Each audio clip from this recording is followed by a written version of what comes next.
USA నిజంగా టాక్సిక్గా మారుతోంది, అక్కడ చాలా దారుణమైన పరిస్థితి ఉంది అనేది మనం గ్లోబల్ రౌండప్లో 3 ఏళ్లుగా మాట్లాడుతున్నవే. అండ్ కెనడాలో కూడా అట్లాంటి పరిస్థితులు ఉన్నాయి. ఈ 5 ఐస్ని నిర్దేశిస్తున్నటువంటి డీప్ స్టేటు వీటి గురించి ఆల్రెడీ యుఎస్ ప్రెసిడెంట్గా ఎన్నికైనటువంటి ట్రంప్ తన బాధ్యతగా తీసుకొని పనిచేస్తూ ఉన్నాడు. సో ఇప్పుడు కెనడాకు వద్దాం ఒకసారి. కెనడాకు సంబంధించిన వార్తల్లో ఈ వారం ఒక డెవలప్మెంట్ ఏంటంటే 14 దేశాలు ఏవైతే 14 దేశాలకు fast track permit visa permit ఇచ్చే ఆప్షన్ని కెనడా తీసివేస్తూ నిర్ణయం తీసుకుంది. అందులో భారతదేశం కూడా ఉంది. China, Brazil, Colombia, Costa Rica, Morocco, Pakistan, Peru, Vietnam, Philippines ఈ దేశాలు. వీటికి సంబంధించిన ఫాస్ట్ ట్రాక్ పర్మిట్ అంటే ఏంటి, దీన్ని తొలగించడాన్ని ఎలా అర్థం చేసుకోవాలి, అండ్ ఫారిన్ స్టూడెంట్స్ ముఖ్యంగా మన దేశం నుంచి ఎక్కువ మంది కెనడాలో ఇలా చదువుకునే వాళ్ళు చాలామంది ఉన్నారు. సో ఆ నంబర్స్ కూడా తగ్గినట్టుగా కనబడుతోంది ఇప్పుడు ఈసారి. సో ఇది కేవలం వాళ్ళ ప్రాసెస్లో భాగమా, లేకపోతే భారత్ పైన ఉన్న వ్యతిరేకతతోటి ఇదంతా జరుగుతోందా? అంటే ఇది 14 దేశాలు ఉన్నాయి కాబట్టి డైరెక్ట్గా భారత్ మాత్రమే టార్గెట్ చేసినట్టు మనం అనుకోలేము. కరెక్ట్. రెండవది ఏంటంటే ఈ మూవ్ మరి ఆ దేశంలో ఎటువంటి బ్లోబ్యాక్ ఉంటుందో అది కూడా చూడాలి మనం. ఆ దేశంలో ఎంత వ్యతిరేకత వస్తుందో అది మనం చెప్పలేము. ఎందుకంటే యూనివర్సిటీస్ అన్నీ కూడా అది ఒక పెద్ద ఇండస్ట్రీ వాళ్ళది. ఈ దేశాల నుంచి వచ్చే పిల్లలు ఎవరైతే ఉంటారో వాళ్ళు కట్టే ఫీజు వల్ల వాళ్ళ ఎడ్యుకేషన్ ఎకానమీ చాలా పెద్ద, అంటే ఒక ఎకానమీగా ఎదిగింది అది.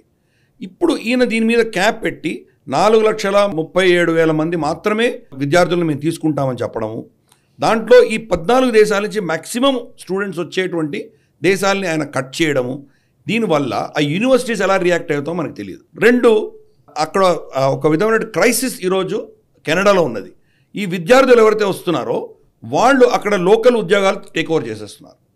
ఎందుకంటే అక్కడ $1,000 ఎవరైనా పనిచేస్తే కానీ వీళ్ళు $300-400 కూడా పనిచేయడానికి సిద్ధంగా ఉన్నారు.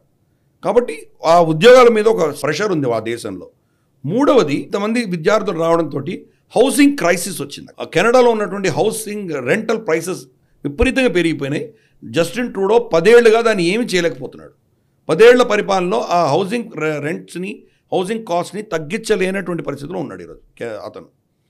ఇంకొకటి ప్రెషర్ ఏముందంటే ఈ దేశంలో స్టూడెంట్స్గా వచ్చి అదొక వీసాగా, అదొక ఎంట్రీ పాయింట్గా ఇక్కడి నుంచి అమెరికాకి వెళ్తారు అందరు. అమెరికాలో డైరెక్ట్గా వెళ్ళడం కష్టం కాబట్టి కెనడాలో చదువుకొని కెనడా ఆధారంగా అమెరికాకు వెళ్ళేటువంటి ప్రయత్నం వీళ్ళందరూ చేస్తున్నారు. అమెరికా నుంచి ఒత్తిడి వస్తుంది. ఎస్పెషలీ డొనాల్డ్ ట్రంప్ గెలిచిన తర్వాత జస్టిన్ ట్రూడోకి అర్థమైపోయింది. ఈ నిర్ణయం ఎప్పుడు తీసుకున్నారంటే డొనాల్డ్ ట్రంప్ గెలిచిన తర్వాత తీసుకున్నాడు. మరి అదే ముందర తీసుకుని ఉండొచ్చు కదా. కరెక్ట్. దాని యొక్క ఇమ్మీడియట్ రిపర్కషన్ అనేది డొనాల్డ్ ట్రంప్ వస్తే కెనడాకు రాబోయే ఇబ్బందులు దృష్ట్యా ఈ నిర్ణయం తీసుకోవడం జరిగింది. ఈ 14 దేశాలు కూడా చూస్తే కనుక నిజంగా ఓకే, చైనా కావచ్చు, భారతదేశం కావచ్చు, Brazil, Colombia, Costa Rica, Morocco, Pakistan, Peru, Vietnam, Philippines, ఇక్కడ పెద్ద ఎడ్యుకేషన్ ఉన్నటువంటి దేశాలు భారతదేశం, చైనా మినహాయిస్తే ఎవరి దగ్గర లేవు.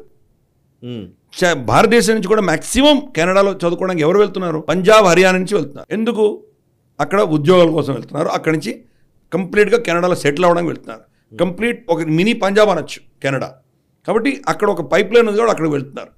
కానీ మనకు దక్షిణాదిన ఆంధ్ర, తెలంగాణ, కర్ణాటక, తమిళనాడు విద్యార్థులు ఎక్కడికి వెళ్తారు?